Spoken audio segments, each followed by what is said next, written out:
Continuamos con más de Fogarate Radio, señores, y nosotros en este momento, y prácticamente también a petición, porque ha sido muy interesante la conversación que hemos tenido con este profesional, para nosotros en este preciso instante le invitamos a usted que comparte este contenido a través de YouTube y también los que están escuchando, atención a los chicos y a las mujeres que están deprimidas por situaciones en su casa. Tenemos un experto que vamos a hablar de un tema muy especial. Nos acompaña el urólogo Wellington Ledesma y estaremos hablando de la disfunción eréctil. Doctor, bienvenido de nuevo. Ya usted de aquí. Ya usted Hola, doctor, el urólogo Fogarate. Yo te panelista aquí. Sí. Doc, de una vez, ¿qué es la disfunción eréctil? Mira, para hablar de disfunción eréctil me gustaría introducir el término disfunción sexual primero. ¿Qué? Sí, porque muchas veces la disfunción eréctil es una disfunción sexual. En el ciclo sexual, nosotros para que ocurra el acto debe haber un deseo. Si hay un buen deseo, entonces una persona puede ser estimulable. Y una vez que es estimulable, en el hombre se hace evidente a través de la erección. Ok. Y obviamente todo esto es para culminar con el orgasmo. Entonces el ciclo sexual trifásico tiene el deseo, la excitación y el orgasmo. Okay. La alegría. Cuando el problema ocurre que no hay deseo, puede también estar concomitantemente con la falta de la potencia, que es la disfunción eréctil. Pero los trastornos del deseo, o por defecto o por exceso, puede ser una disminución del líbido, que es el deseo sexual, o un deseo exacerbado, descontrolado. Okay. Esa es la primera fase. En la segunda fase ya, ahí, cuando hay un desequilibrio por defecto, es la disfunción eréctil. Ok. Para yo barajarlo despacio voy deprisa. Entonces, si por ejemplo, mi líbido está fuñía, no tengo deseo. Exacto. Y muchas veces eso se va a asociar o a un desinterés por estrés, que podría ser, o orgánicamente por una falta de una hormona, que es la hormona sexual masculina, que es la testosterona. Yo le quiero hacer una pregunta. Claro que sí. Yo tengo una amiga que tiene su novia. Ellos tienen un tiempo, el novio dice que la ama, él es muy pasional, mucho deseo, mucho todo. ¿Se llama Ana, tu amiga? No, una amiga. No, eso es lo que ella cuenta. Okay. Mucho deseo, mucho esto, pero ella se queja porque el chico no eyacula. Y él incluso di que no sé si fue donde un urólogo y eso, y le dice que es mental. ¿De dónde proviene eso? Excelente pregunta. Fíjate que ella se fue a la tercera fase del ciclo sexual. El orgasmo. Él no tiene problemas de erección, tiene deseo obviamente porque tiene erección. El problema es que no llega, no llega a la alegría. Al orgasmo. Ay, qué mal. A la alegría. Entonces, porque ella no le ha conocido el truquito. No, él le dijo que él con otra pareja también. El retardo de la eyaculación. Yo lo pongo. Solamente lo hace de que con las manos. Escucha. Escuchen esto. Escucha lo es que ella que está preocupada. Sí. Ok. El retardo de la eyaculación. El retardo de la eyaculación. Puede ser que no haya eyaculación o que haya un retardo de la eyaculación. Pero fíjate lo que ella dice, interesantísimo, y era hacia donde yo iba apuntado, porque es lo que casi siempre pasa. Cuando hay un retardo de la eyaculación o una aneyaculación, casi siempre lo vamos a asociar a una forma de experiencia sexual creada a través de la autosatisfacción, de la masturbación, en la cual el hombre se genera un apriete, una presión que no va a generar la vagina. Entonces, esto fue como él aprendió a llegar al orgasmo, y si cuando tiene que tener entonces el encuentro con una mujer, la mujer en su vagina no tiene el apriete que tiene su mano, pues entonces... o sea, que pasa como el tema de Gillo, mejor lo hago con la mano. Voy a traducir. Básicamente, el hombre se malacostumbró al masturbarse tanto. El apriete de una mano siempre va a ser mucho más que el apriete que puede tener una cavidad vaginal. Y más si tienen callo. En el tipo de conducta que él aprendió, que él desarrolló, porque la mayoría de la gente no tiene ese tipo de costumbre, pero él encontraba placer a través de ese apriete, y entonces Sabrina quiere saber de apriete o de qué otra cosa. No, yo estoy viendo una serie que se llama Hasta que la plata no se pare. Y la protagonista tuvo un accidente. Luego de este accidente, el esposo no se le para de ninguna manera. Wow. Entonces, la serie cómica... Ay, perdón. Sí, exacto. No, eso. Entonces, luego de que ella pasó el accidente, él cada vez que va a tener como un acercamiento con ella, él se acuerda del accidente que ella tuvo y como que no puede pararse. Entonces, él toma muchas pastillas. ¿Qué tan peligrosas son las pastillitas? Sí, el tema de hoy es precisamente disfunción eréctil, que es cuando, ya sea por una falta de de excitación o por un trastorno nervioso o por un trastorno vascular, entonces no se logra conseguir una erección de manera frecuente y que sea satisfactoria para la persona. Esto es lo que es la disfunción eréctil. Anteriormente se asociaba a un término, vamos a decir, un poco peyorativo, que era la impotencia. Ya no se le dice así. Ya no se dice impotente. Se dice disfunción eréctil. Y esto muchas veces se revierte mejorando la circulación a través de utilizar unos potenciadores de la erección como son el sildenafil, el tadalafil, que son inhibidores de las 5-fosfodiesterasa. Yo tengo una pregunta.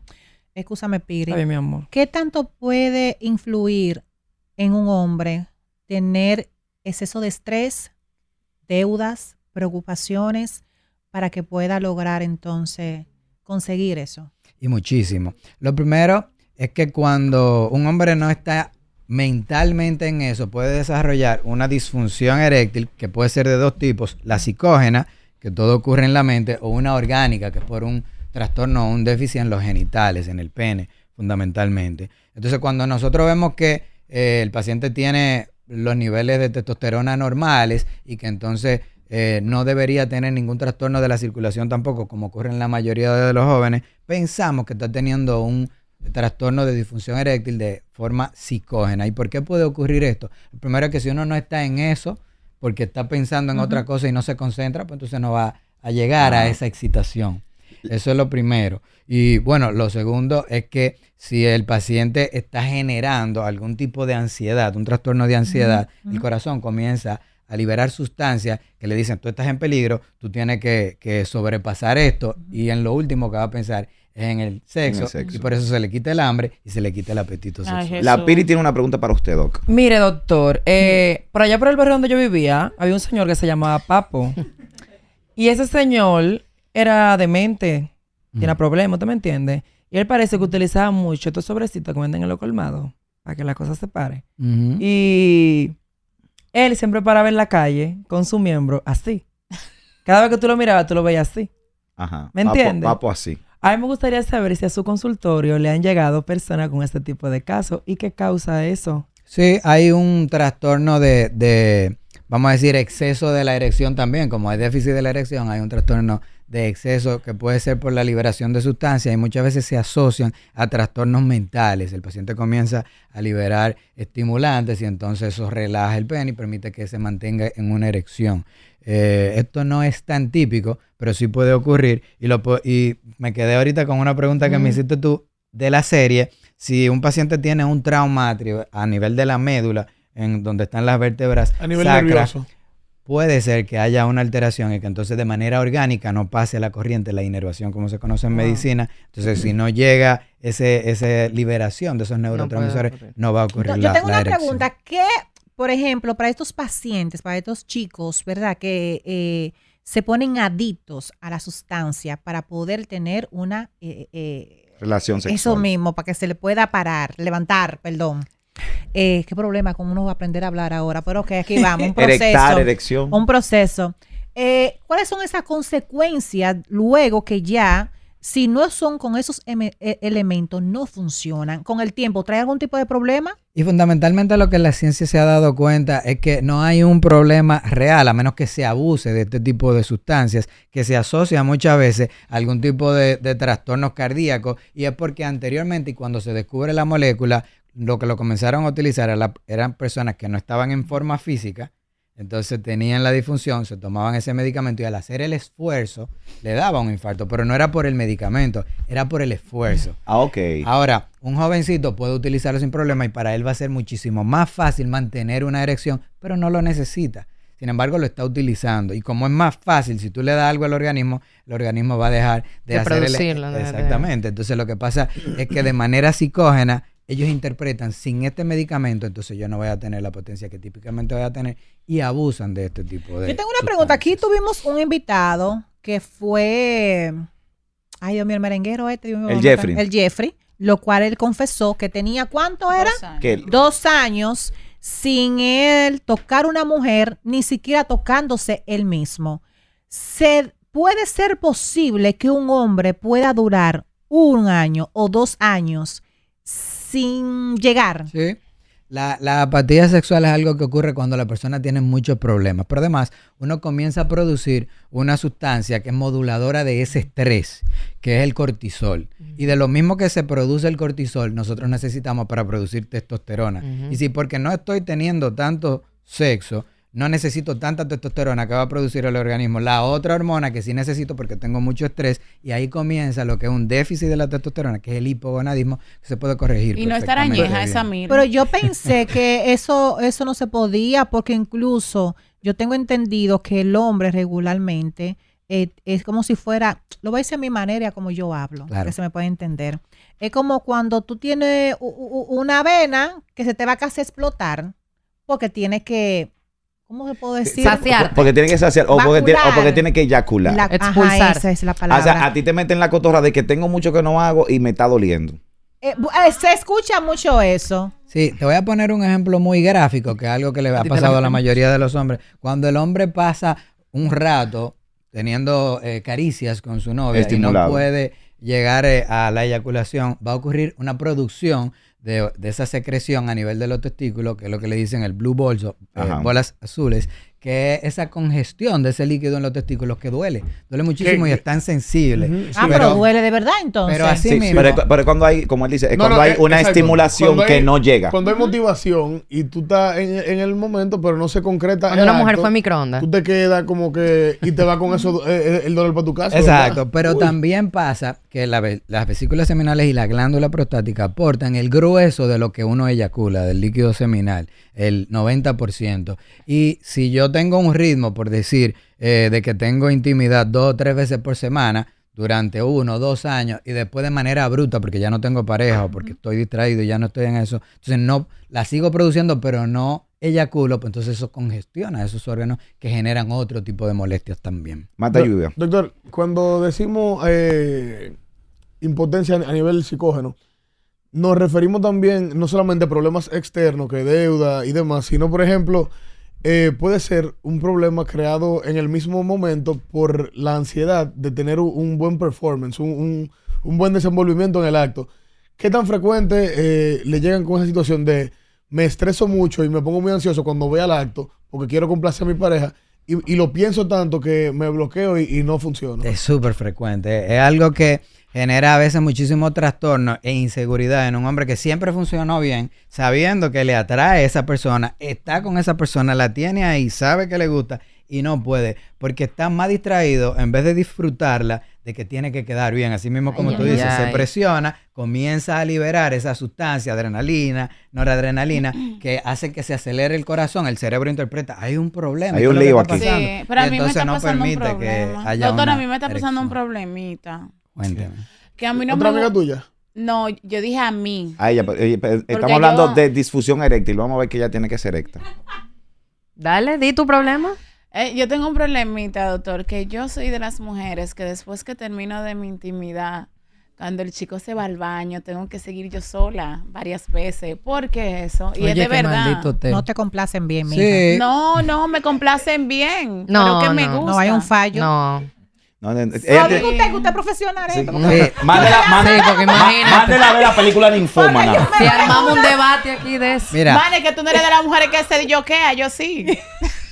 Exacto, eso tiene que ver con lo que es tu tipo de práctica y que tanto tú lo disfrutes. Hay un asunto que es cognitivo-conductual. Cada persona interpreta el sexo de la manera que entiende que es la correcta. Y claro, lo que le gusta a una persona no necesariamente tiene que gustarle a otra. Exacto. Por eso hay que haber, y su pareja tiene que tener una sincronía. No, esta mujer está, hay personas que tienen que tener una sincronía sexual. Exacto. Fíjate qué pasa. Mi última pregunta antes de recibir la llamada. Doctor, ¿qué tan cierto es que supuestamente la piña influye mucho para la... Ay, Dios mío. Para la coloración del hombre? Supuestamente la pone dulce, la pone con un saborcito mejor. Porque hay algunas que saben a cloro. La piña, la fresa, la mayoría de las frutas que tienen un azúcar que se llama fructosa. Ay, con razón, Alberto. Van a hacer que en teoría se endulce lo que es el líquido seminal. Y el yogur también es cierto. Nos vamos a escuchar al público. Llámenos ahora mismo. Tenemos al doctor Ledesma aquí con nosotros para que usted también tenga sus preguntas, sus inquietudes y él se la va a responder. Así que suénalo, Fernelli. Fogarate, buenas preguntas para nuestro urólogo Fogarate. Buenas tardes. Dos preguntas para el doctor. Dele la primera. Doctor, la primera, ¿un falsémico puede sufrir de priapismo? Y la segunda, ¿hasta qué edad el hombre puede hacerse una enlogación? Ok. Oye, él está preguntando, para traducirle a la gente, que si un falsémico puede sufrir de priapismo, que es esa erección que no. Una erección prolongada en ausencia de estímulo sexual. Y una enlogación es, o sea, que si puede alargarse el pene. ¿Hasta qué edad? Mira, el pene sigue creciendo hasta los 25 años aproximadamente. Lo que pasa es que Gracias a Dios que se quedó ahí, porque tú te imaginas. Pirulo va a crecer más. Su desarrollo Ay, qué bendito bochinche. Mesurable comienza a percibirse o se percibe hasta los 19 años. Eso es en términos de lo que es el crecimiento. Y entonces, dentro de los trastornos de erección que estábamos diciendo, que en la segunda fase de la excitación, puede ser que no ocurra la erección o que ocurra una erección prolongada. Y más allá de la estimulación sexual, que esto muchas veces es un trastorno que se asocia, un trastorno vascular que se asocia a los pacientes, como él dijo, falsémicos. Wow. Los falsémicos hacen crisis de secuestro, la sangre se queda en el vaso, se queda en algunos órganos, dentro de esos órganos podría quedarse atrapada en el pene y generar entonces. Pero ¿cómo usted me dice eso, que eso crece hasta los 25? Una persona que coge tanta lucha amarrándose esa vaina, no voy a tener que yo coger, mi amor. Con 19. Usted sabe, doctor, que ahí mismo para coger la otra llamada, por ejemplo, cuando yo era pequeño, entre los 8 y 12 años, cuando yo me ponía nervioso, yo tenía una erección involuntaria que incluso me tenían que llevar al médico porque duraba horas. ¿Qué? Una cosa impresionante. ¿Por qué no te pasa eso ya? Ya gracias a Dios que no. Eso duele más que el diablo. Mira, Ana, ¿cómo te están mirando? Fogarate, buenas. Estoy pensando una pregunta que le quiero hacer, pero me da vergüencita. Su pregunta para el doctor Ledesma. Sí, una pregunta, porque cuando yo tengo relaciones con mi esposo, cuando ya yo llego como que no quiero seguir. Cuando tú llegas, no quieres continuar. Sí, hay personas que tienen la facilidad de ser multiorgásmicas, pero la mayoría de las mujeres van a ser monoorgásmicas y cuando ya llegan a eso, muchas veces lo que quieren es descansar un poco. Está tan estimulable y sensible que también le molesta un poco y es aprender con su pareja cuáles son las técnicas que a ella le convenga más para que haya un mejor disfrute. Fogarate, buenas. Buenas tardes. Su pregunta para el doctor Ledesma. Doctor, una pregunta. Mi pareja, yo le suelo dar mucha piña y yogur. Está acabando. Eso mejora como el sabor. No voy a ser tan explícita. El sabor, pero dígame usted. Lo dijimos casi ahora. Sí, es cierto, es cierto. Decíamos que en las vesículas seminales hay un porcentaje importante de un azúcar que deriva de las frutas, que es la fructosa, y esto en la piña, en la fresa y en algunos yogures dulces va a aparecer. No, y atención a los tigres, esto es un truco que me lo dieron mis hermanos. Doctor, confírmemelo. Vamos a ver. O sea, los hombres que quieren un gran... o sea, que quieren tener una gran cantidad de líquido seminal a la hora de la eyaculación. Si se dan unas harturas de semilla de cajuil, lo logran. Pero sufre la mujer. ¿Es cierto o no esto? Mira, la semilla de cajuil, como la mayoría de los frutos secos, van a tener zinc, selenio, y son muchos de los nutrientes que vamos a encontrar en el líquido seminal. O sea que eso, es cierto. Ya yo entiendo por qué cuando el chico va al supermercado y hace la compra, siempre lleva semilla de cajuil. Papi dice que eso es el hombre que pega cuernos. Mana, eso lo hacen los hombres que pegan cuernos. Papi dice que el hombre que pega cuernos come mucha semilla de cajuil. Ahora está el pobre gallero botado. Y es por culpa de Ana. Bueno. Que tú tienes días atrás de eso. Estoy cuidado que tú quieres. Él lo dijo primero. Fogarate, buenas. Gallero, relajante. Esta llamada, pregunta Mata Lluvia. Fogarate, buenas. Sí, buenas tardes. Doctor, ¿en qué tanto influye la subida de peso en una persona? Mi pareja ha subido mucho de peso en los últimos años y su función eréctil no es igual. O sea, él logra tener la erección, pero en el momento del acto se pone flácido. Se asegura de que yo llegue a mi punto pero a él le da como vergüenza y trata de no seguir. Sí. ¿El peso influye o es algo más? 100%, es indirectamente proporcional. A mayor peso, tú típicamente vas a tener menos testosterona. Y esto con la grasa, esa testosterona se aromatiza y es de menos calidad. Pero la otra cosa que ocurre es que cuando tú eres, vamos a decir, que no estás en sobrepeso y eres muy activo, los músculos tienden a tener mayor masa muscular. Y para producirse esta masa muscular, mantenerse, debe haber testosterona biodisponible. Entonces, como que algo cíclico bueno, hacer ejercicio y en los músculos, vamos a decir, como en las piernas, las venas, los cuádriceps, y eso hace que de manera endógena la testosterona comience a producirse. Mata lluvia y luego se elimina. Doctor, voy a hacerle la pregunta lo más educado posible. ¿Existen estudios que revelen algún tipo de impacto o beneficio positivo en el constante flujo de líquido seminal en el rostro de las personas? Una mujer que recibe flujo de líquido seminal frecuentemente tiene mejor cutis, sirve como tratamiento. Ay, sí, yo lo he usado, es bueno. O no hay ningún tipo de impacto negativo o positivo. Mira, es una pregunta que quizá un dermatólogo tendría mayor categoría para contestarla. Sin embargo, la mayoría de las chicas que utilizan este tipo de prácticas, sí, y es lógico porque hay muchísimos ingredientes, digamos, que son favorables para la piel y para el cutis. Sobre todo la que se queda como ega, si tú la utilizas como mascarilla. Claro, sí, luego te la y tú le agregas a eso café y una pizcadita de azúcar con canela. Y te sirve el exfoliante. Atención, mujeres, ya saben, a recibir con la cara. Última pregunta. Doctor, usted sabe que desde hace mucho tiempo se toma como chercha el tema de que, ay, yo soy ninfómana, que fulano es ninfómana, pero realmente eso es una condición. Y en las mujeres, a veces yo he escuchado que puede traerle problemas con el hombre al tener relaciones. Porque como tanta demandar, o sea, ¿usted me entiende, verdad? Sí, 100%. Van a tener ninfómana. Entonces pasa, a mí no me ha pasado, pero he escuchado que el hombre se intimida o se puede cohibir y hay un problema ahí. Y la realidad es que la relación sexual es un evento que tiene que haber cierto grado de trauma, aunque tiene que haber buena lubricación, pero fíjate, cuando hay muchísima lubricación, el roce no es tanto, porque en ese roce hay disfrute, pero cuando tampoco hay lubricación, se puede lastimar, lacerar. El problema es que cuando uno lo utiliza de más y se acaba esa lubricación, tienden a haber algunas laceraciones y algunas lastimaduras que puede afectar a ambos, no solamente al hombre o a la mujer.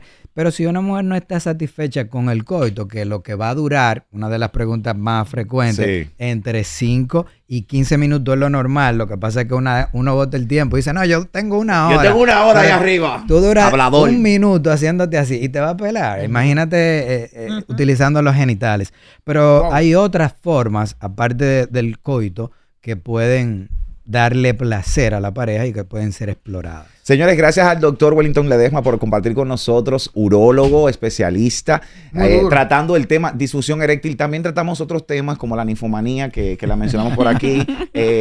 La piña. La piña de Amelia. Cajuil. El problema de papa. El cajuil de Juan Esteban. El tratamiento del líquido seminal como... Sí, el tratamiento facial, la mascarilla facial.